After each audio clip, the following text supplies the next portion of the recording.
প্রথমত মনে হচ্ছিল যে এত কষ্ট করে কেমন একটা জায়গায় ঘুরতে যাচ্ছি, সত্যিকার কথা যাওয়ার পরে একদম মন মাইন্ড একদম ফ্রেশ হয়ে গেছে। বিশেষ করে এই যে এই জায়গাটার ভিতরে যদি না যেতাম তাহলে মনে হতো না যে ঘুরতে আসছি, সত্যিকার কথা।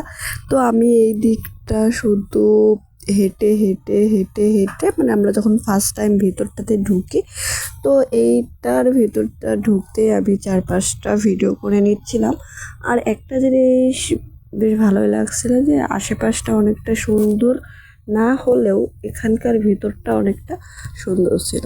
কারণ আশেপাশটা হচ্ছে মানে পানিটা যতটা নোংরা ছিল তার থেকে এর ভিতরে যখন আপনি ঢুকে, তো এর ভিতরটা অনেক ভালো ছিল।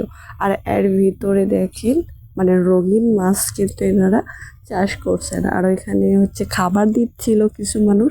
আর রঙিন মাছগুলো সব এক জায়গায় এসে জোট বেঁধেছিল, আর আমি তো তখনই এদেরকে ক্যামেরা বন্ধ করতেছিলাম। আর এই যে এদিকে মানে চারিপাশটা কিছু কিছু এখনও অনেকটাই বাকি আছে, এখনও ওনারা মানে কাজগুলো কমপ্লিট করে নাই। যখন কাজগুলো একদম কমপ্লিট হয়ে যাবে তখন তো মাশাআল্লাহ এখানে লোকজনের আর ভিড়ের অবস্থান অনেক হবে। তো আমিরা প্রায় সন্ধ্যা হয়ে যাচ্ছিল, অনেকটাই সন্ধ্যা পার হয়ে গেছে। আর এদিকে আমরা এই যে ভিডিও করছিলাম, আর আমি পিছন দিয়ে তো অনেকগুলোই ভিডিও করে নিচ্ছিলাম, আমার ক্যামেরাম্যান তো ছিলই। তো এখানে সবাই কিন্তু ভিডিওই করতেছিল, আমিও কিন্তু ভিডিও করার জন্যই তো ঘোরাফেরা। আর ঘোরাফেরা তো সবারই স্বাভাবিক, অনেক ভালো লাগে।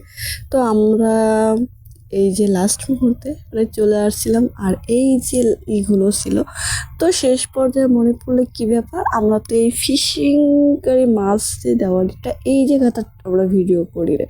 তো এই জায়গাটা ভিডিও করার জন্যই কিন্তু এত যা বাহানা। তো শেষ পর্যায়ে আমরা চলে আসতেছিলাম, চলে আসার মুহূর্তর যে লোকেশনটার যা ভিউ ছিল, সত্যিকার কথা অসাধারণ, যা বলে বোঝানো যাবে না। যে সন্ধ্যাবেলায় এত সুন্দর এত সুন্দর এত সুন্দর মনোরম পরিবেশটা একদম জাগ্রত হবে। এই যে সেই ঘোড়াটা এখনো হয়তো নিয়ে যায়নি, সন্ধ্যা হয়ে গেছে।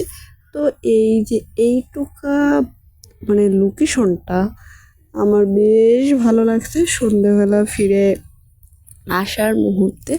তো তখন মনে হচ্ছিল যে এটাকে তো ক্যামেরা বন্দি করতেই হবে, ক্যামেরা বন্দি না করলে তার হবে না। তো ভিডিওটা কেমন লেগেছে অবশ্যই জানাবেন।